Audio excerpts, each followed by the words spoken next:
Salut tout le monde, donc aujourd'hui on se retrouve pour une nouvelle vidéo et c'est pour vous faire un tag parce que je trouve que ça faisait longtemps que j'avais pas fait de tag et donc on va faire le tag choix impossible par Pocket Jeunesse. Donc je vais faire la première partie en fait et peut-être que un petit peu plus tard je ferai la deuxième partie, mais on va commencer avec ça. Il y a 15 questions il me semble.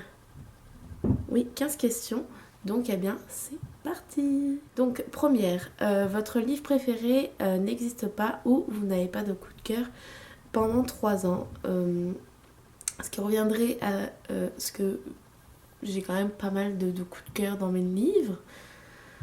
Donc je pense que je préfère ne pas avoir de coup de cœur pendant 3 ans que mes livres préférés n'existent pas parce que non, ce serait pas possible. Ça veut dire que la cinquième vague n'existerait pas, qu'il n'y aurait pas le film. Non, ça serait vraiment pas possible. Donc on va dire que je n'aurai pas de coup de cœur pendant 3 ans, mais j'espère quand même passer de bonnes lectures.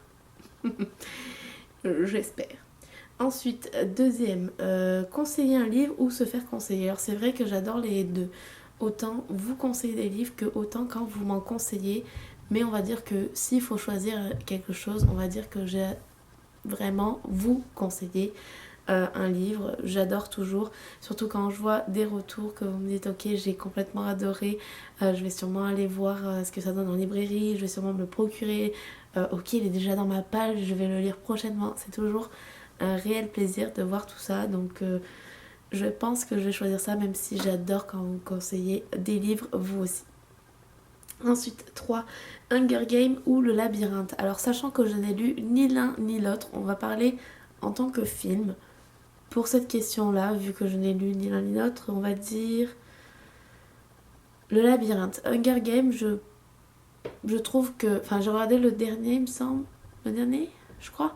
J'ai pratiquement pas regardé le film. J'ai pratiquement pas aimé. Et pourtant, c'est un film qui m'avait beaucoup plu par le premier. J'avais complètement adoré. Et par la suite, je ne sais pas, je sais pas si c'est le buzz, si c'est tout ça, si ça a été l'euphorie Hunger Games, je ne sais pas si c'est pour ça. Si ça a été le phénomène Hunger Games, ça ne m'a pas autant emballé que ça au final pour les derniers films. Donc on va dire que le labyrinthe, parce que j'ai vu les deux au cinéma, il me semble qu'il n'y en a que deux pour le moment. J'ai vu les deux et les deux m'ont complètement plu. Donc on va dire que je préfère le labyrinthe. Voilà. 4. Corner une page de son livre ou casser le dos. Je préfère largement corner une page que casser le dos. Parce que corner une page, légèrement, on va dire que ça me dérange un petit peu moins vu que ça ne se voit pas, vu que c'est dans le livre. Même si j'ai horreur de ça, attention. Mais casser le dos, ça revient à casser le livre et ça revient à ce que le livre ne soit plus tellement beau au final.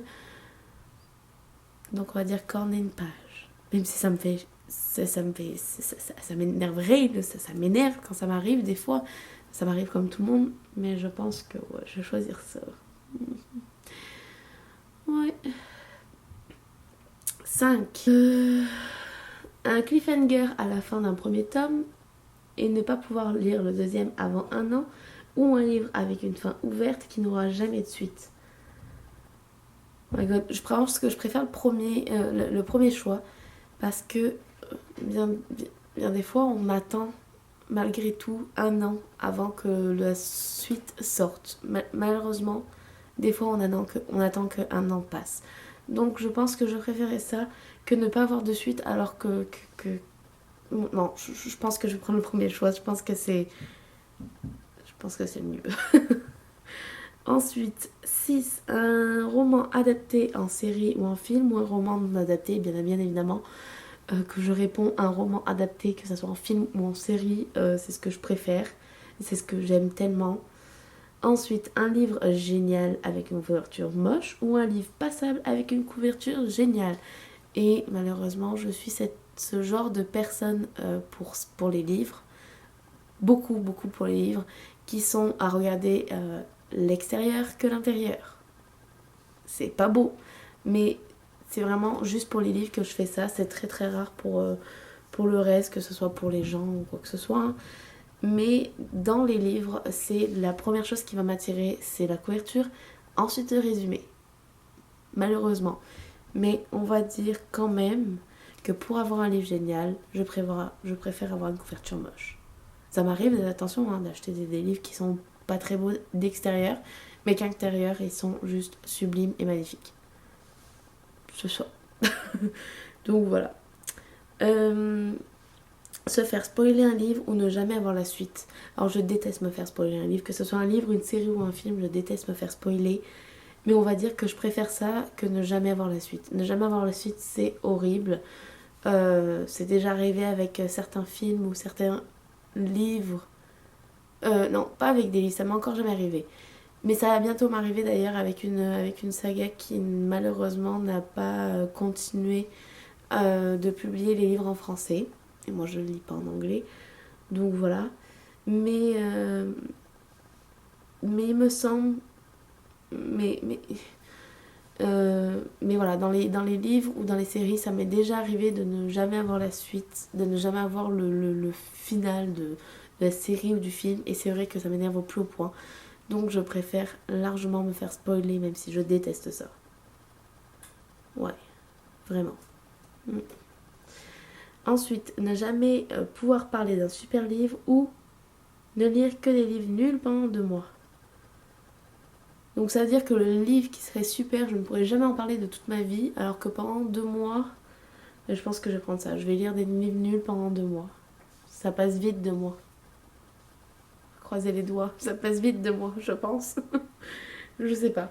Rencontrer un auteur que vous aimez pour qu'il vous parle de son prochain livre ou pouvoir lire ce prochain livre 1 an avant tout le monde sans rencontrer l'auteur. Bah, c'est sûr que je préférerais rencontrer l'auteur, mais attention, s'il parle anglais, je serais complètement déstabilisée parce que je ne parle pratiquement pas un mot d'anglais. Je suis très nulle en anglais. Bon, je sais me débrouiller au quotidien, ça c'est sûr. Hein. Quand je suis partie à New York, j'ai su me débrouiller, tant bien que mal, attention. Il a fallu, hein, j'étais obligée. Mais c'est vrai que j'ai de très grosses lacunes en anglais et que je ne pourrais pas discuter avec un auteur anglophone. S'il parle en français, pourquoi pas. Mais s'il parle en anglais, je préfère avoir son livre 1 an avant tout le monde en français. C'est dommage à dire. Hein. C'est dommage à dire. Oh. Oui. En tout cas, c'est ça. 11. Faire une photo avec un auteur ou se faire dédicacer un livre par cet auteur. Ben, je préfère légèrement me faire dédicacer le livre que prendre une photo.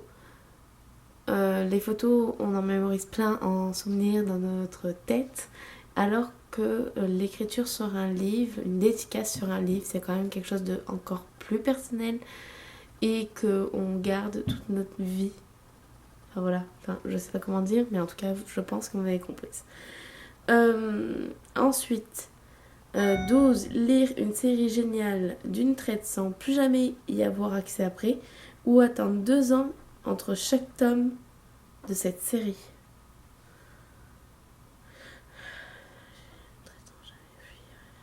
Oh my god.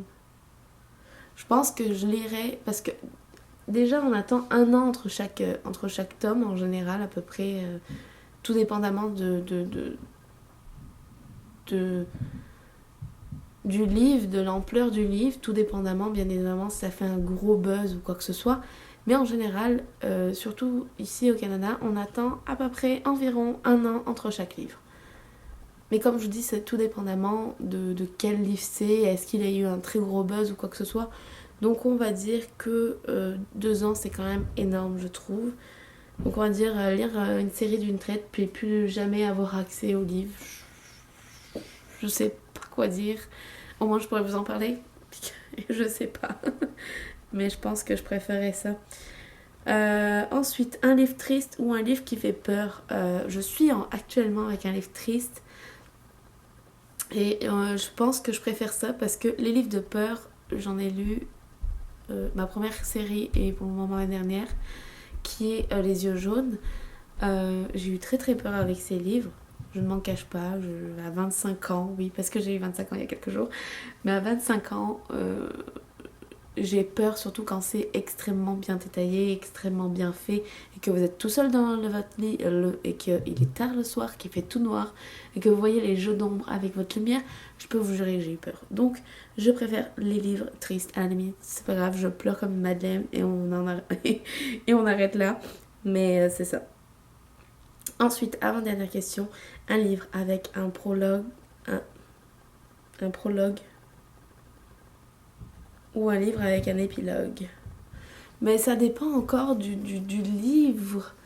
Ça dépend encore de tout ça. Je peux dire Joker. J'ai pas encore donné de Joker pour eux. Mais ça dépend. Ça dépend du style de lecture, ça dépend du style de livre, ça dépend du style de l'auteur. Donc j'aime les deux autant. Je sais pas. Je vais donner un Joker, je suis désolée. C'est mon seul et unique Joker, je vous jure. Et donc dernière, ne pas pouvoir acheter de livre pendant 6 mois ou avoir une panne de lecture pendant 6 mois.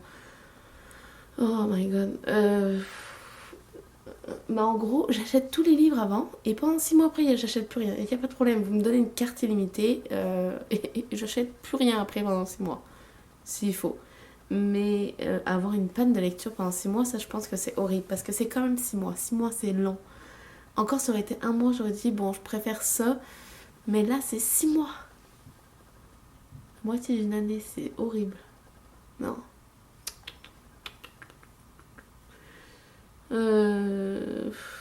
Mais l'un ou l'autre est horrible en fait. On va dire que je préfère ne pas pouvoir acheter de livres pendant 6 mois. Si j'ai tout acheté à l'avance, ça pourrait le faire. Je sais pas en fait. Faudrait que j'ai une page genre de 150 livres et là il n'y aurait pas de problème pendant 6 mois, je n'achète plus rien. Moi j'ai une page de peut-être 15 livres, quelque chose comme ça, 15-20 livres. Ah, en tout cas, je pense que je vais choisir ça. Donc voilà, donc n'hésitez pas vous aussi à refaire le tag. Si vous voulez pas ne tout remarquer non plus, dites-moi chaque numéro de la question, premier choix, deuxième choix, ça me ferait toujours plaisir de vous lire et de vous répondre. J'espère vraiment que ça vous a plu. N'hésitez pas à me proposer d'autres tags. Je voulais faire aussi le tag parce qu'on m'a proposé de le refaire, donc le tag que j'avais créé. Malheureusement, j'ai pas tellement de livres nouveaux à vous présenter dans ma palle. Ça m'embêterait un petit peu parce que ma palle commence à rétrécir petit à petit au lieu d'augmenter. C'est tant mieux pour moi, hein, j'ai envie de dire. Mais de ne pas vous proposer de nouvelles choses, c'est un petit peu embêtant. Donc je pense que je vais attendre un petit peu et ensuite vous faire cette vidéo. Donc voilà, j'espère vraiment que ça vous a plu. N'hésitez pas aussi à me suggérer des livres, des séries et des films. Je vous fais plein de gros bisous et on se retrouve pour une prochaine. Bye tout le monde.